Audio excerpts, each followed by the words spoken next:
যে প্রশ্নটা তিনি করেছেন যে একটা হলো কি যেটা আগেই বলেছি আমি যে প্রথম হলো কি যে এই ট্রাইব্যুনাল আপনার সরকার জনগণের রায় নিয়ে যুদ্ধপদের বিচার শুরু করেছেন, দেশের জনগণ সেখানে সমর্থন দিয়েছেন। বিরোধী দল পর্যন্ত বলেছে যে আমরা যুদ্ধপদের বিচারের বিরুদ্ধে নই, তবে স্বচ্ছ এবং আন্তর্জাতিক মানের হবে। আন্তর্জাতিক মানের সংজ্ঞাটা তারা শুধু খুলাসা করেন না, আন্তর্জাতিক মানের সংজ্ঞাটা কি। এই ট্রাইব্যুনালের প্রথম যে চেয়ারম্যান ছিলেন ট্রাইব্যুনাল 1-এর বিচারপতি নিজামুল হক নাসিম, তিনি স্কাইপের যে আলোচনা সেইখানে যে কিছু কথাবার্তা এসেছে সেখানেই ট্রাইব্যুনাল প্রথম সন্দেহের চোখে পড়ে যে এখানে সরকারের হাত আছে কিনা। এই ব্যাপারটা তার সেই স্কাইপের কথোপকথনের মধ্যে চলে আসে। এক পর্যায়ে তিনি নৈতিক কারণে তিনি পদত্যাগ করে চলে যান। তারপরে মানুষের ট্রাইব্যুনালের প্রতি আস্থা শেষ হয়ে যায় নাই। এই ট্রাইব্যুনালের সরকার গঠন করেছেন, প্রসিকিউশন সেল সরকার দিয়েছেন, তদন্ত দল সরকার দিয়েছেন।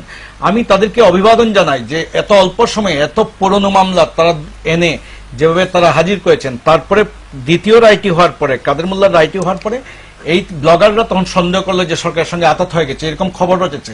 পার্লামেন্টে দাঁড়িয়ে 14 দলের অন্যতম সিনিয়র নেতা রাশেদ খান মেনন, যিনি সমান্বিতের প্রস্তাব গ্রহণ করেন নাই, তিনি দাঁড়িয়ে বলছেন সাপের মাথায় চুমু খাবেন না, সাপের মাথায় চুমু গেলে সাপ না, এটা বলেছেন রাশেদ খান মেনন, সাপের মাথায় চুমু গেলে সাপ ছুবল মারবে।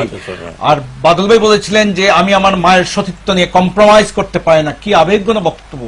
এবং এই জাতি আবেগেই মুক্তিযুদ্ধ, স্বাধীনতা সব হয়েছে, এবং আমাদের 30 লাখ শহীদ, 2.5 লাখ মা বোনের ইজ্জতের বিনিময়ে যে বাংলাদেশ, সেখানে আবেগ থাকবে, আবেগমথিত জাতি আমরা। যাই হোক, এই তারুণ্য এসেছে, কিন্তু তারুণ্যের পরবর্তীতে যে মঞ্চের যারা, আপনি দেখেন যে সাইদির মামলায় জাফর ইকবাল ছিলেন সাক্ষী। এমনভাবে আপনার সাথে আরেকটা টকশোতে আমি বলেছি, তিনি মামলায় সাক্ষী দেন না, এখানে এসে ফাঁসি চেয়েছেন। তার বিশ্ববিদ্যালয় ঠিক মতো চলছে কিনা সেইটার খবর নাই। বিশ্ববিদ্যালয় ছাত্র সংসদ নির্বাচন না 21 বছর, ঢাকা বিশ্ববিদ্যালয়ের বিসি তিনি নিজেই নির্বাচিত না, তিনি এসেছেন এই মঞ্চে, এসে বক্তৃতা করেছেন। তার বিশ্ববিদ্যালয়ের ছাত্র সংসদ নির্বাচনে নাই। আজকে যদি ডাকসুও থাকতো, এই ডাকসুর কাছাকাছি এই আন্দোলন অন্তত ডাকসুর নিয়ন্ত্রণ থাকতো, যে একটা নির্বাচিত বডির হাতে থাকে। ডাকসুকে বলা হতো যে দ্বিতীয় পার্লামেন্ট। আরেকটা বিষয় যে সংসদে দাঁড়িয়ে সরকারের সব মন্ত্রী, এমনকি প্রধানমন্ত্রী বলেছেন তাদের সমস্ত দাবির সঙ্গে আমি একমত। আমিও তাদেরকে অভিবাদন জানিয়েছিলাম। কেন? আমি মনে করলাম শাহবাগের এই তারুণ্যের মাধ্যমে ভারতের আন্না হাজারের দুর্নীতির বিরুদ্ধে যে ঝাঁকি দিয়েছেন, আমার এখানে চলমান দুর্নীতি এবং অন্যায় জুলুমের বিরুদ্ধে এই তারুণ্যই কথা বলবে, জেগে উঠেছে। এখনো বলেন নাই। এর পরবর্তীতে করলাম কি, আমরা তখন আস্থা হারালাম। কখন আস্থা হারালাম? যখন দেখলাম যে নাসির ইউসুফ বাচ্চু তিনি ডিকটেট করতেছেন টেলিভিশনের লাইভ প্রোগ্রামে, আমরা দেখছি কর্মসূচি ইমরানের কানে কানে। তারপর 14 দলের সব ছাত্র নেতারা ওইটা এখানে কথা বলছেন, তাদের নিয়ন্ত্রণ। এখানে আমরা দেখলাম যে আরেকজন পাবনার কমিউনিস্ট পার্টির নেতার ছেলে টেলিভিশনে আপনার টকশো করেন, তিনি কমিউনিস্ট পার্টির সঙ্গে জড়িত, তিনি এইখানে। তারপরে আমরা দেখলাম একটা পত্রিকা, আপনার স্বল্প প্রচারিত একটা পত্রিকা, একটা টেলিভিশন উপস্থাপক, তিনিও এইটার মঞ্চে চলে আসছেন। আসুজ্জামান নূরকে আমরা দেখি, তিনি আওয়ামী লীগের প্রচার সম্পাদক, আওয়ামী লীগের আপনার প্রচার সম্পাদক এবং সাংস্কৃতিক সম্পাদক এবং আপনার পার্লামেন্ট সদস্য আওয়ামী লীগের, তারা এখানে। মতি ভাই, যদি আজকে গণতন্ত্রের দাবিতে বা আজকে যদি দুর্নীতির বিরুদ্ধে তারুণ্য একটা শাপলা চত্বরে সমাবেশ করে, আমি সেটাকে স্যালুট করবো, অভিবাদন জানাবো। আমি যদি 3 দিন পরে দেখি সেইখানে এমাজউদ্দিন দাঁড়িয়েছেন আর শওকত মাহমুদরা দাঁড়িয়েছেন, তখন আমার বোঝা হয়ে যাবে যে এটা কার এবং কাদের।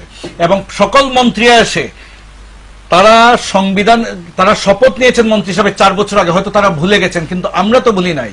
তারা সংবিধান লঙ্ঘন করেছেন, তারা কারো প্রতি রাগ বা বিরাগের বশবর্তী হবেন না বলেছেন, তারা এখানে একটা পক্ষ নিয়েছেন, তারা তাদের সঙ্গে একমত হয়েছেন তাদের দাবি দেওয়ার সঙ্গে।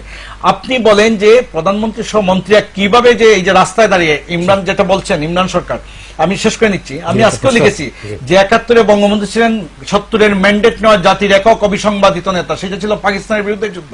আজকে দেশের সাংবিধানিক সরকার আছে, সংসদ আছে, বিরোধী দল আছে, সেইখানে আলোচনা হয় এক পেশে, সেখানে সবাই মিলে কোনো আলোচনা নাই। সেখানে একজন স্বতন্ত্র সংসদ আছে, তিনি একদিন মাঝখানে ওয়াকআউট করে চলে গেছেন সংসদ থেকে। এইখানে ইমরান বলে গাড়ির পতাকা উঠবে, পতাকা কখন উঠবে না উঠবে সরকার নির্ধারিত, সেটা সরকার বলবে। স্কুলগুলোতে এমনি জাতীয় সঙ্গীত এবং পতাকা উঠে, তাহলে শিক্ষামন্ত্রী থাকার দরকার কি? তাহলে সরকার থাকার দরকার কি আসলে? এই প্রশ্নগুলো আমরা